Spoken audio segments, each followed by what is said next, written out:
Salut à tous, ouais, ça recommence. Ça recommence, j'ai déjà plus de place. Sachant que du coup, il y a deux Zen Reaper, un Lositen SCTE et un Hyper ST Pro ici en construction. Je vous dis pas. Alors, regardez qu'ici qui est revenu pour le plus grand plaisir de son papounet. Hot Bodies E817T. Ça fait maintenant un petit moment qu'il tourne dans le garage, celui-là. J'ai piloté moi, Géronimo l'a piloté, Tonton Ludo l'a piloté. Et il est revenu. Donc on a toujours ces petits racks bim bim, parce qu'on a tous roulé dans l'herbe avec, ou avec d'autres pneus si on roulait ailleurs que sur l'herbe. Évidemment, il a servi, il a souffert. La carrosserie Proline, toujours entière. Là, évidemment, hein, des traces tout doucement là au niveau des amortos. L'aileron a été raboté aussi un peu à force. J'ai fait des réglages un peu type circuit, mais quand même un peu plus souple que ce qu'ils font en circuit, enfin plus typé pour justement les tirs un peu plus accidentés. Donc, tu vois, il est posé en bas. Tu peux bien le délester et quand tu poses, il remonte un peu. Quand tes amortos sont relativement verticales, si tu les montes couchés, comme ce que j'utilise dans la prairie, une fois qu'ils sont couchés, ça remonte plus. Il descend, il remonte pas. Surtout, là, il n'y a pas la batterie dedans, mais quand la batterie est dedans, on est juste bien. On a toujours son pare-choc RPM devant de SC10, de DB10 Pro RPM. Commence à souffrir, hein, commence à se déchirer.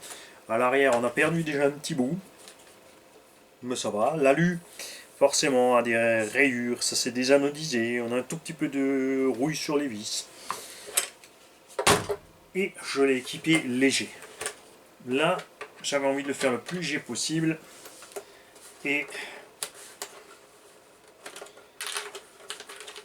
on fera quelques runs avec pour montrer les performances. On est parti un peu sur ce qu'il propose d'origine, c'est-à-dire un 1800 kV en 68 mm de long uniquement. Je te remontre un petit coup la carreau, j'adore. Franchement, là, Bébert m'avait fait super plaisir sur cette carreau-là. J'adore. Rien que pour ça, je suis content qu'il soit revenu. Donc le 1800 kV. Alors là, j'ai mis le Castle chinois. Parce que oui, il y a Thomas 74 qui s'arrache les cheveux avec moi. Parce que je le taquine sur cette histoire de moteur. Alors, il y a des faux moteurs sur AliExpress. Il y a l'ancienne production sur AliExpress.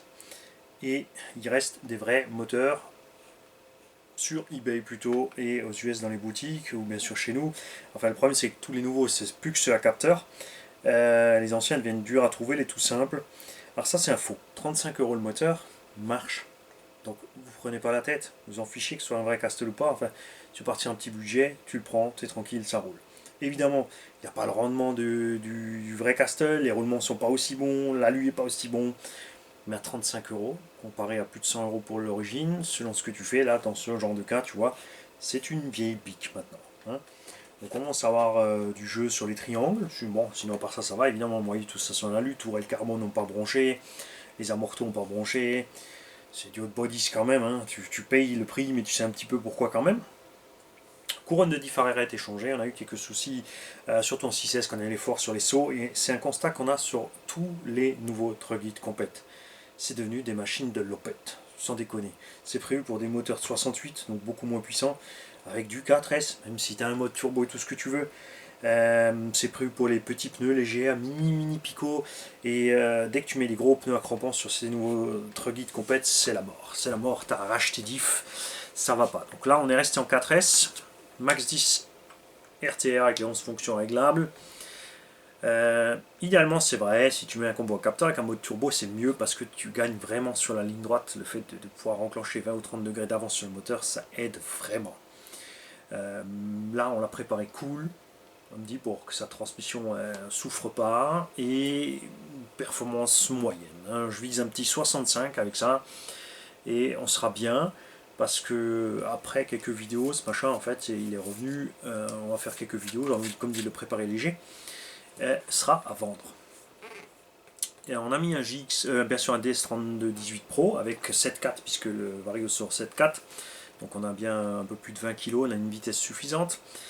Et cet engin à l'issue de CTC sera à vendre à un prix que je trouve, ouais, je vais faire un petit prix sympa pour les abos, mais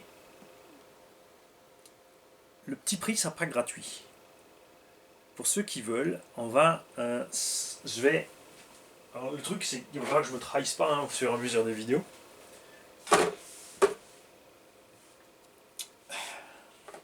On va jouer au jeu du poids. Donc celui qui veut ce truc, il y a un prix avantageux, équipé RTA, hein, je parle avec la radio, tout, une petite Spectrum avec STX, le moteur chinois, le Variomax 10 RTR qui lui est neuf, le cerveau est neuf. Donc l'engin en parfait état de marche, bien sûr on nettoiera un petit coup après les essais, faut pas s'amuser à le réviser par contre après les essais. Puis ouais, comme dit je l'ai fait pour y aller un peu plus cool, donc tu vois le petit run pépère dans la prairie, vous avez vu en ce moment, hein, je suis barré dans mes petits runs tranquilles en prairie. Hein, bon là ils vont dire ah, attends, on a vu les C8 run tranquille dans la prairie. Le C8 c'est autre chose, c'est un short course, on peut pas comparer. Mélangez pas tout les mecs. Je veux savoir le poids de cette bécane avec cette lipo. Parce que c'est ces deux lipos là, où est-ce que j'ai mis la deuxième, qui seront avec. Parce qu'elles sont oranges. Tout simplement. Voilà. Donc, je veux savoir le poids de cette bécane. Avec une de ces batteries à bord, complet, pas au gramme près évidemment, ce sera comme d'hab le plus près qui gagne. Hein. Ça sert à rien d'être le plus rapide, soyez le plus près. Si vous êtes complètement à l'ouest, comme d'habitude, vous me connaissez, je ne pourrais pas m'empêcher de vous filer un petit coup de pouce.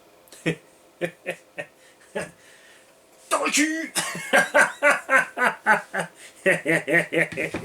C'est rien, c'est un film avec De Niro. Dirty Papi, ça s'appelle, pour ceux qui sont intéressés.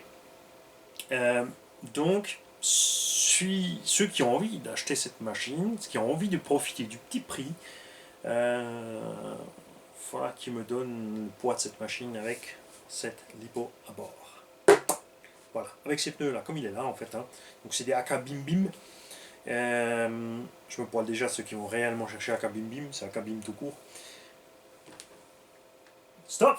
C'est pas des Bim Bim, c'est des AK Gridéon.